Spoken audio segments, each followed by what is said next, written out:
Hello, everybody. Today I just wanted to talk about the EA Play press conference and E3 in general, of course. Um, so, right off the bat, I was not very impressed with EA Play. I thought that the conference itself was pretty lackluster, actually. I am excited to for some titles, but I wasn't. I just felt like last year was stronger, and I don't know if it was that I was really anticipating Battlefield 1 because that's the only thing I can really remember. But you had Mass Effect Andromeda. Of course, nobody knew it was going to be the disappointment that it is. You had, uh, you had, forgetting their name, Visceral's Star Wars IP that was teased. You had, you just, it just felt better, and I don't know what it was. I just felt that it was very boring, to be honest with you. I am looking forward to Battlefront 2, though. I am very optimistic about it. But when it comes to the conference, that I don't think one game should carry your conference. And they didn't even really let it carry it that much. I felt like they played Battlefield 1 longer than they did um, Battlefront 2. I may be wrong. I probably am, but it just felt different. If that makes any sense. So let's start with. Um, Hold on, I gotta look at my list here because. Okay, so as usual for EA, they start off with their sports and with their like racing titles. Racing title in this case, which is of course Need for Speed. And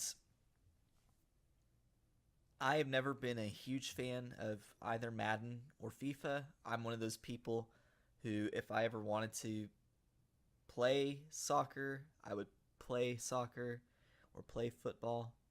I'd be really bad at it, but I'd play it, you know, actually. Um, I don't know, sports games never really resonated with me. But that doesn't matter, of course they're going to show you, the new FIFA and the new NBA and the new Madden, and that's to be expected. The new Need for Speed. Maybe some people are excited about it. I wasn't thrilled by it. It's just it was just a bunch of cars chasing a truck, trying to get a more valuable car, and then this girl gets up on the truck and steals the more valuable car, and then the police magically just then show up, and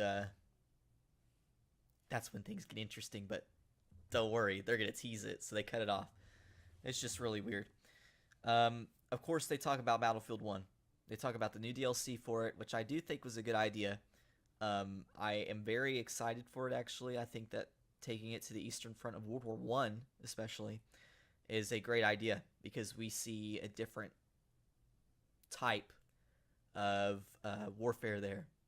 It was a little bit more dynamic in nature, and a huge blood, you know, bloodbath. So there was also, of course, Battlefront 2. So they open up saying, okay, now it's time for us to do our EA Star Wars segment, which has probably been the most lackluster Star Wars segment I've seen them do since they actually acquired the Star Wars license. And here's why I say that. Battlefront 2 looks good. It looks like they've improved on a lot of things. They've changed the gunplay from what I can tell. It looks a little bit more. It looks like it's a little bit more of a curved. It looks like a more competent shooter. There's classes. There's more vehicles. The flight system does not look as. I wouldn't even call it arcadey because I would just call it just not good. The last one was just very. The flight system was messed up. It was pretty much hold down left trigger and then right trigger, or, the mouse buttons, and you pretty much get a kill. And it wasn't in space, especially at least at launch. I mean, I know they had a Death Star DLC, but come on, that's got to be in space. The dog fighting. But anyways, so they introduced cross-era heroes, and this was something that I was very skeptical about at first. I have learned, however, from various sources that it will be it will not be across all game modes, which is good. What I would like for them to do is make it to where you wouldn't have to you could have a filter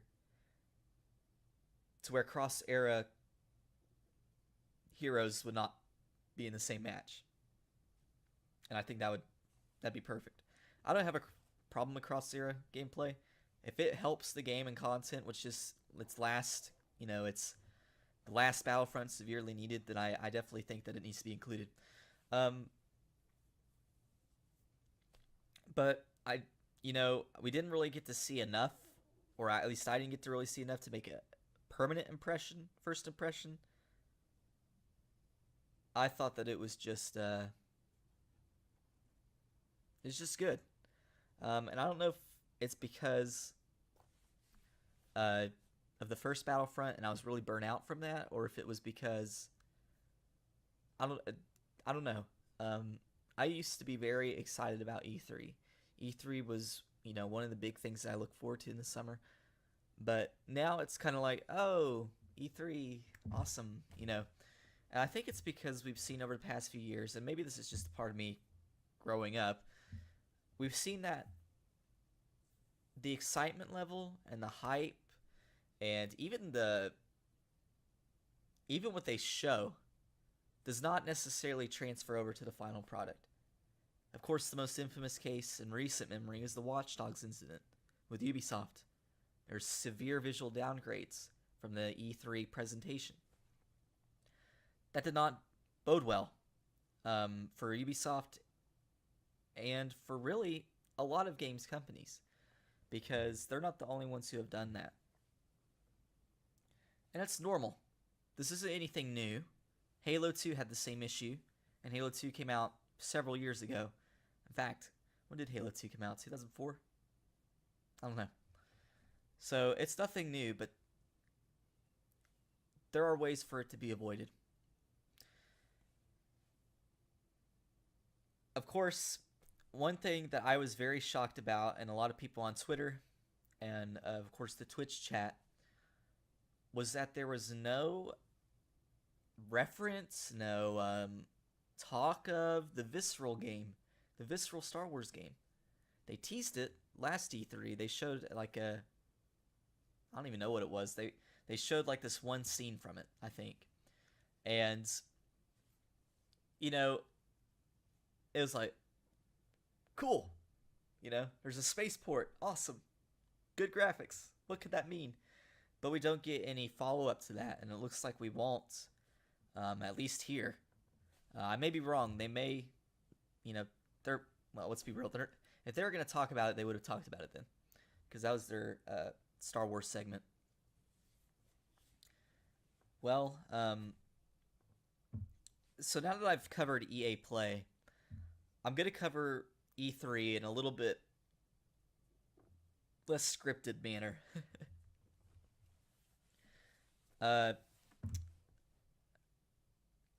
There are some conferences that I'm going to be paying great attention to, and probably the number one conference or presentation is going to be Nintendo.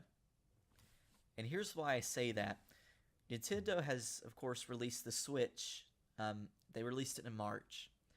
And the Switch has great potential, but as we know, in this world, potential does not translate to success.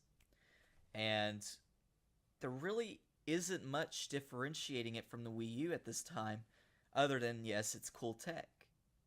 I personally have the Switch and I enjoy it a lot.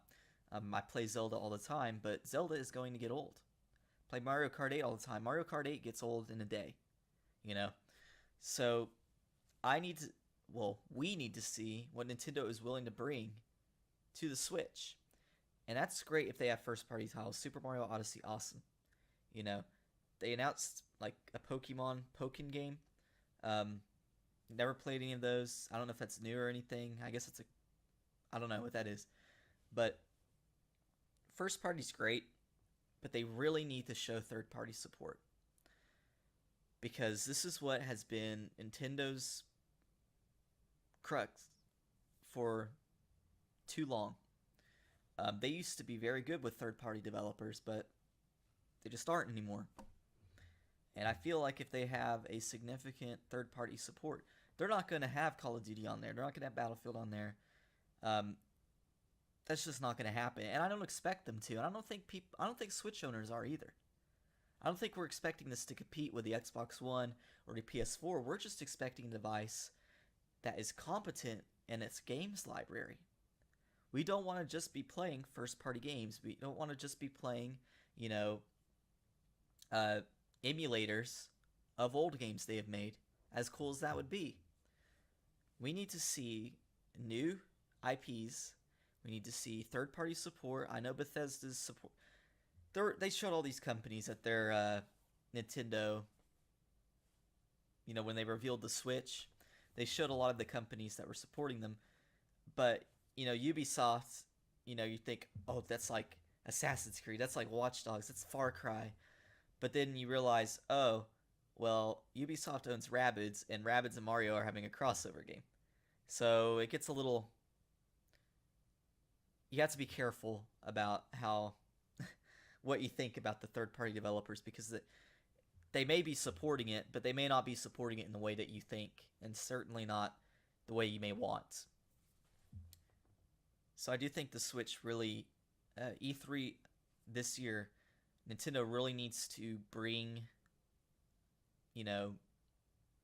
they really need to have a good show, because this is the show that will convince a lot of people who haven't purchased the Switch already to get the Switch for holiday season. Because we know that's when they're going to sell a lot. There's going to be a lot of people who are going to get it for Christmas, especially as newer games come out. Super Mario Odyssey is coming out in November, I believe. October, November. It's fall. So that's, right around the corner, really. So we need to see whether or not that will be the case. When it comes to Microsoft, I don't really know what to expect from Microsoft or Sony. Obviously, there's probably going to be new games. I wouldn't be shocked if there's some, Microsoft releases another Just Dance or something. Actually, I don't think they will.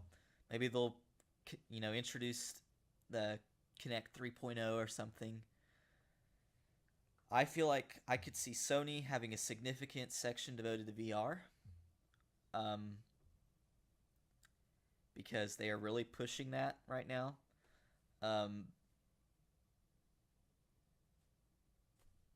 I do anticipate seeing the Scorpio, or they're definitely going to talk about it. They talked about it today at EA Play, so I definitely wouldn't be shocked tomorrow if we see more Scorpio, at least talk of it. Maybe not necessarily showcasing it, although I'm sure they will. Also, something that I'm very interested in, and that I haven't really talked about, is Call of Duty World War II. And naturally, it's very easy to get my attention if you're releasing a World War II shooter. That's what got me into video games, and that's what will always kind of be where my heart is, so to speak. I started with Medal of Honor Allied Assault, and I started with the first Call of Duty. So, those are two of arguably the best World War II shooters of all time, besides like the Wolfenstein games. But people have been giving this game a lot of criticism for numerous reasons that I don't have time to get into, and everybody knows already. But I will say this: I do think that people are being awfully harsh on it. The last Call of Duty that I felt like was really solid was, I'm going to say, Call of Duty 4. This looks like it's trying to go back to its roots, and that's what they're marketing it as, and I know that it's marketing speak, But marketing speak doesn't always mean it's not true. And I hope that they do bring it back to its roots. I think that people need to go into it with an open mind. I certainly had to teach myself to. I was not happy with the past few Call of Duty games, especially knowing what they did with Call of Duty 4 Remastered. If it wasn't enough of an insult for them to bind it to Call of Duty Infinite Warfare, and the only way you could actually play the game is through buying Call of Duty Infinite Warfare Special Edition, they add microtransactions to the game, which is not acceptable in a full-price game, especially a game that has already been released. Anyways, I don't want to go off on Call of Duty too much because this is all about all of E3. This is what happens when I don't have a script. But overall, that's the title that I'm really looking forward to, seeing how that ends up, because I really don't want it to be bad. I really want to have a reason to pick up the next Call of Duty game. And I know it's a response to Battlefield 1. And I know that there's a reason World War II was moved away from, because it was done so heavily. But I do think it is time for a refresher. And I think this would be perfect. I'm fine with the World War II entry. I don't want several more World War II entries. I do want them to move on. I think after this they need to do something else. But I do think they made a wise choice. I do want to talk a little bit more about Battlefront II, though. So, these are obviously my unscripted thoughts, first impressions. And as you know, I don't really talk in front of a camera very often, so I'm a little weird. That's why I keep adjusting my hair, because it's driving me crazy, man. I don't know. I really want Battlefront 2 to do well. I think they're really going to have to push hard. I do think that it was the right decision to make all content free, future content free. Because if they came at us with a nice season pass, I think a lot of people would have been angry, including myself. Especially after the season pass that they tried to sell us for the last Battlefront installment.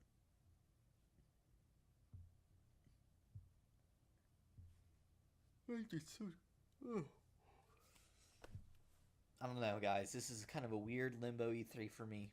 I know it's only been day one, but EA Play just did not bring the oomph. I think they really... I'm sorry. There's this new IP being developed by BioWare named Anthem. And they teased it. It's like, oh, okay. There's a wall. There's future-looking people. There's a monster. It's an awful world. Awesome, And I know it was a teaser, but I really think that they should have shown something more of that game. I understand that they're wanting to show gameplay tomorrow for the Xbox Microsoft conference. And I think that may be because they're showing, look at this Frostbite engine on Xbox Scorpio, guys. This is the next level of gaming. And that's probably what they're doing. But I seriously think that this was a very gutted conference. There was nothing there. After Star Wars Battlefront 2, everybody was like, oh, what other Star Wars stuff is there? And they showed us Galaxy of Heroes, which is a mobile app. That's really exciting. A game that's already been out anyways. We're just updating it. And I remember sitting there listening to these guys talk about Galaxy of Heroes, a game that I don't really care about, thinking, well, I'm so sorry. Maybe they will, show Visceral's Star Wars, or at least touch on it, or say it still exists. But no, they didn't.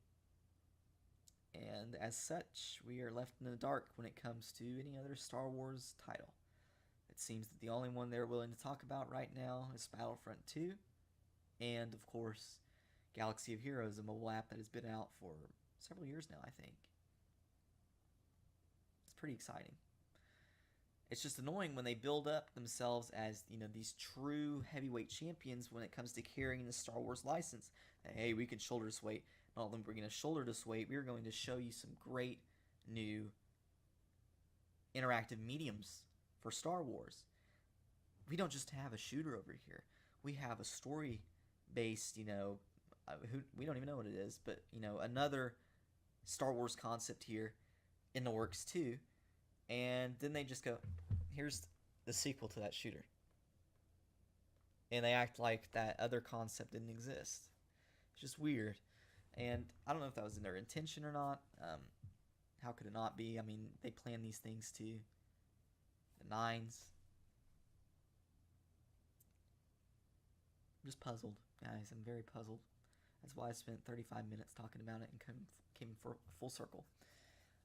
There is one game that is very interesting, and I'm sorry, I can't control it, guys. I'm sorry. Anyways, yawning is bad. Maybe it's because I'm seeing myself yawn. That's making me yawn. That's why I don't record, live videos like that. But you have A Way Out, which is developed by the guy who developed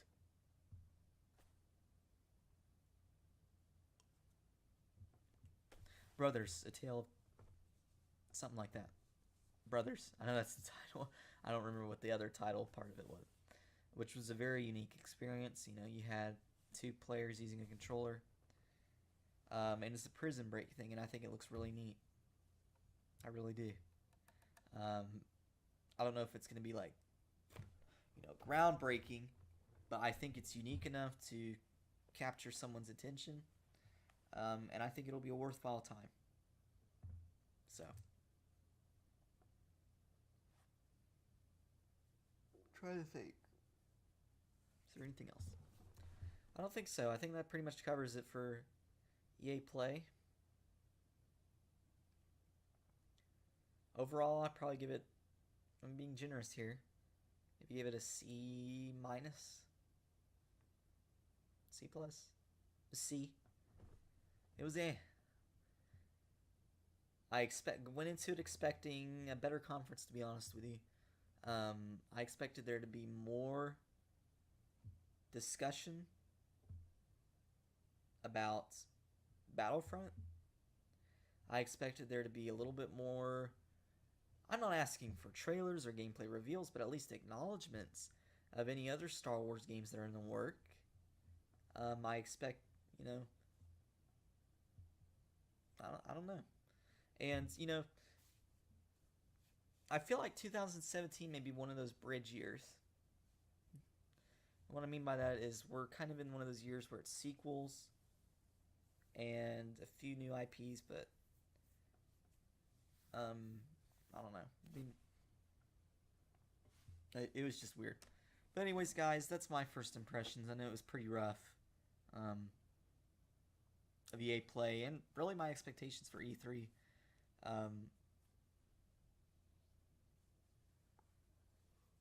With Call of Duty 3, I need rest. When Call of Duty World War II is revealed, and I watch it and everything, I'll give my impressions on that more specifically. I know I did dive into Call of Duty a little too much, but that's that. That's how things roll here. Thank you for bearing with me if you did watch this, or at least listen to it till the very end. Thank you guys. I've been Sir Awesome, and I will see you next time. Adios.